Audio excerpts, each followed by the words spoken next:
Misalnya surat ke-33 ayat 41. Hai orang-orang yang beriman, sebutlah Allah sebutan yang banyak. Berapa bilangan banyak dalam pikiran Anda? Laki-laki dan perempuan yang banyak menyebut Allah. Allah menjanjikan bagi mereka keampunan dan ganjaran yang panjang.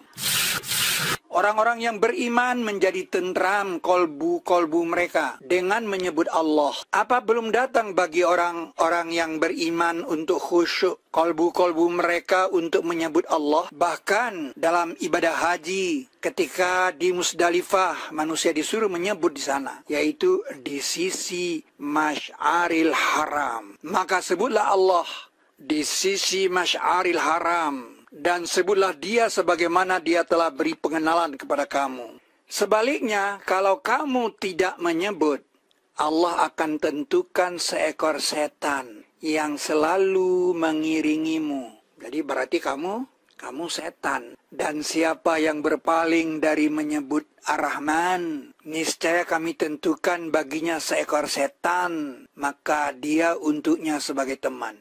Surat ke-43 ayat 36. Jadi berapa banyak Anda lihat setan-setan berkeliaran di sekitar Anda? Atau Anda sendiri adalah, maka kecelakaan bagi mereka yang lalai kolbu-kolbu mereka dari menyebut Allah. Ini kurang familiar di kita, kurang banyak didakwahkan oleh dai kita. Biasanya kecelakaan bagi yang sholat, yang lalai dari sholatnya, orang lalai sholat celaka. Atau kecelakaan bagi si pencurang di pasar, al-mutaffifin, menjelang lebaran naik barang, menjelang puasa naik barang. Nah, itu kecelakaan. Jadi al-mutaffifin sama dengan dia mencurangi timbangan. Yang lalai kolbunya menyebut Allah, dia juga celaka. Dan siapa berpaling dari menyebut ini, Rabnya, dia masukkan dia ke dalam azab yang berat. Pertanyaannya adalah, apa yang disebut? Jawabnya, nama sepasang yang ada ditulis di dalam Al-Quran. Bukan disebut Allah, bukan begitu sebut. Karena Allah sudah menulis namanya sepasang di dalam Al-Quran. Ada sekitar 80 pasang. Ini dia, Rabbul Ars. Ini cuma 2 dalam Al-Quran. Yang satu Rabbul Arsil Karim, yang kedua Rabbul Arsil Azim. Anak-anakmu harus tahu ini, harus hafal. Rabbul Arsyil Karim, Rabbul Arsyil Azim, Assalamul Mu'min.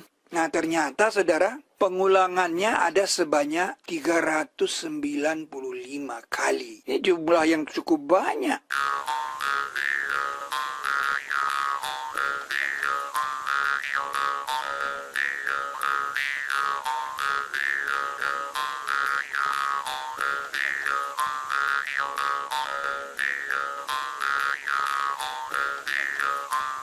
Dan nama sepasang yang seperti ini tidak kamu temukan di Taurat, tidak di Injil, dan tidak di kitab-kitab yang lain di bumi. Itu keistimewaan Al-Quran. Dan nama sepasang ini berlaku sampai ke alam semesta. Kemanapun Anda berada, kalau Anda sebut itu, alam sekitarnya pasti bergetar karena dia adalah nama Maha Pencipta alam semesta. Kamus kalimat la'allakum tattaqun itu terdapat di surat kedua ayat 179 yang artinya agar kamu terpelihara. Terpelihara dari apa? Dari pembunuhan, dari teror. Ini di ayatnya. Dan bagi kamu di dalam kisos itu kehidupan. Hai ulul albab. Kalau diganti, hai pakar-pakar hukum, doktor, profesor. Belajarnya ke negeri Belanda. Agar kamu terpelihara kehidupannya.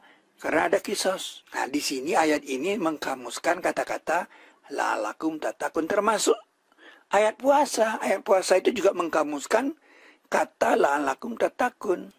Hai orang-orang yang beriman, telah ditentukan atas kamu berpuasa sebagaimana telah ditentukan atas orang-orang dari sebelum kamu, agar kamu terpelihara. Terpelihara kesehatan, agar kamu terpelihara, perutmu itu terpelihara. Karena penyakit itu asal dari perut, dari makan, agar kamu terpelihara.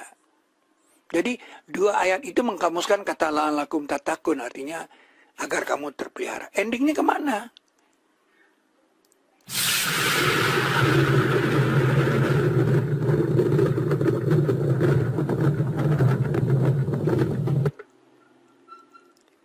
Arahnya ke sini. Dan sebut apa yang ada padanya agar kamu terpelihara. Jadi dengan menyebut saja, kamu terpelihara. Dan sebutlah Allah banyak-banyak. Nah, banyak-banyak, bayangkan. Agar kamu mendapat kemenangan. Jadi bukan hanya sekadar terpelihara, tetapi juga mendapat kemenangan. Nah, di dalam Al-Quran surat ke-22 ayat 40 ada disebutkan bahwa, dan kalau tidak Allah melindungi manusia sebagian dari mereka dengan sebagiannya, niscaya runtuhlah sawami'u dan biya'un dan salawatun dan masajidu. Nah, masajidu ini masjid-masjid. Salawatun tempat berselawat yang banyak disebut nama Allah padanya. Nah, jadi bayangkan, Allah melindungi agar benda-benda ini, rumah-rumah ini tidak runtuh. Alasannya apa? Karena di sana disebut nama Allah padanya. Jadi bayangkan, ini buktinya. Masjid di Kobe 1945, Anda lihat, dia masih berdiri, tidak runtuh. Padahal sudah kena angin bom atom. Di sekitarnya runtuh. Di Turki tahun 1999, gempa dahsyat di Turki, masjid itu berdiri kokoh. Situ Gintung, padahal dia di mulut jebolnya bendungan Situ Gintung, masjid itu berdiri kokoh. Apalagi di Aceh, waktu tsunami Aceh, Anda lihat masjid itu. Mengapa? Karena banyak disebut nama Allah di sana. Maka itu dikatakan sebagai tempat ialah masjid, termasuk ini. Maka itu Nabi Ibrahim diselamatkan dari api. Ketika dia dilempar di api, hai api jadilah dingin. Ya narkuni bardan. Mengapa? Karena Nabi Ibrahim, Nabi yang paling banyak menyebut nama sepasang sebelum Al-Quran turun. Ghafurur Rahim, Tawwabur Rahim, Sami'ul Alim, Azizul Hakim. Jadi masjid itu dia runtuh karena banyak disebut nama Allah padanya. Bagaimana dengan orangnya yang banyak menyebut nama Allah? Pasti juga dilindungi. Maka itu dikatakan, dan berkata Rabb kamu berdoalah. Nah, berdoa ini kan sebut kepadaku, niscaya aku kabulkan untuk kamu. Jadi alam semesta ini sudah didesain harus disebut. Gak bisa Anda diamkan saja. Ud'uni astajib lakum. Aku memperkenankan doa. Uji budak watadai. Aku memperkenankan doa orang yang menyeru. Dai, ketika dia menyeru. Izadaan. Kalau dia tidak menyeru, berarti dia kan tidak menyebut. Itu persoalannya. Jadi persoalan disebut itu. Jadi alam semesta ini sudah didesain, kamu harus sebut, kamu harus katakan. Dan di langit ada rezeki kamu. Dan apa yang dijanjikan kepada kamu.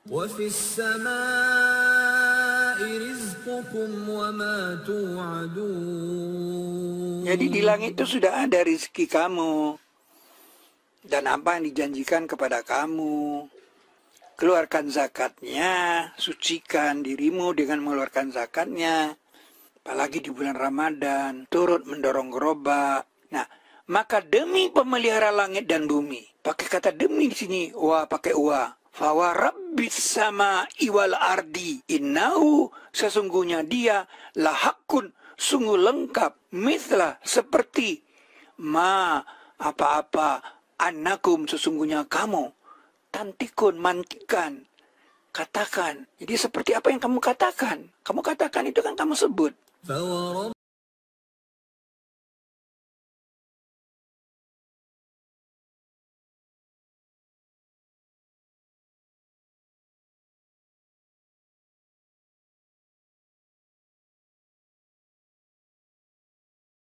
Training kuantum kan sering dikatakan lah, kita harus sebut sesuatu yang baik sampai tidak boleh mengatakan rumah sakit, rumah sehat. Kalau kamu bilang rumah sakit, ya jadinya kamu jadi sakit terus.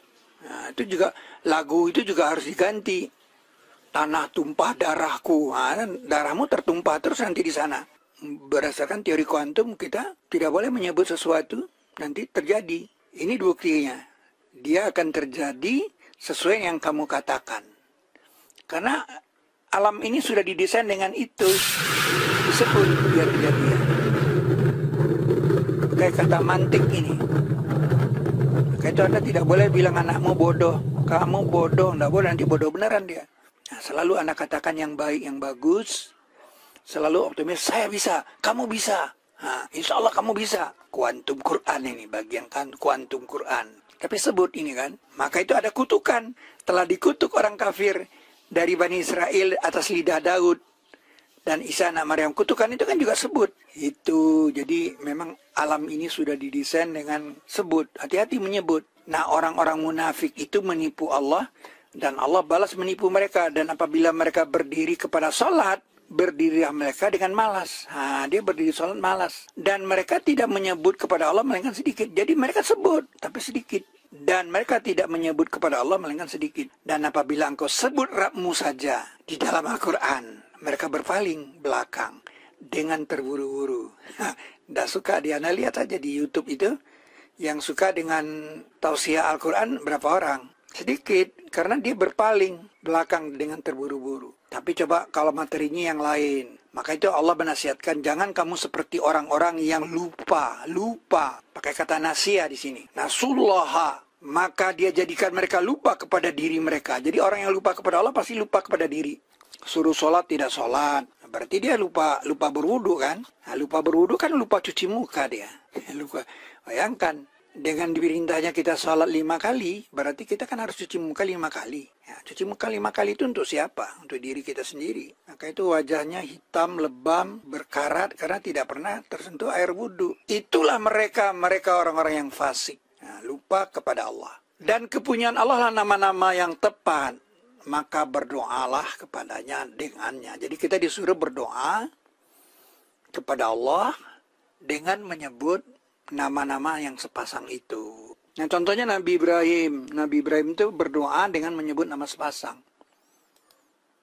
Ini dia, Azizul Hakim. Dia doa nih. Rabb kami, jangan engkau jadikan kami fitnah untuk orang-orang yang kafir. Dan ampunkanlah kami, wahai Rabb kami, sesungguhnya engkau. Innaka, sesungguhnya engkau. Anta, engkau. Azizul Hakim. Dan ketika Ibrahim meninggikan dasar dari rumah dan Ismail, dia berdoa nih, Rabb kami, terimalah dari kami. Rabbana taqabbal minna, terimalah dari kami. Innaka antas samiul alim. Samiul alim. Jadi dia berdoa memakai nama sepasang. Dan terimalah tobat kami, kata Nabi Ibrahim, sesungguhnya engkau at-tawwabur rahim. Wa tub alaina innaka antat tawwabur rahim. Maka sesungguhnya engkau ghafurur rahim, kata Nabi Ibrahim di 1436 di akhir ayat. Fa innaka ghafurur rahim, sesungguhnya engkau ghafurur rahim, pengampun yang maha teliti. Sungguh adalah untuk kamu uswatun hasanah pada diri Ibrahim. Jadi Nabi Ibrahim itu uswatun hasanah, contoh yang tepat. Nah, juga jadi contoh bagaimana dia berdoa. Qad kanat lakum uswatun hasanatun fi Ibrahim. Itu yang dikatakan, kepunyaan Allah lah nama-nama yang tepat.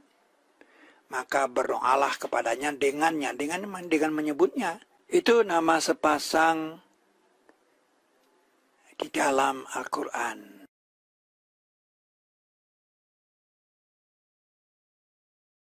Bashira Sami'un Qarib Azizul Hakim.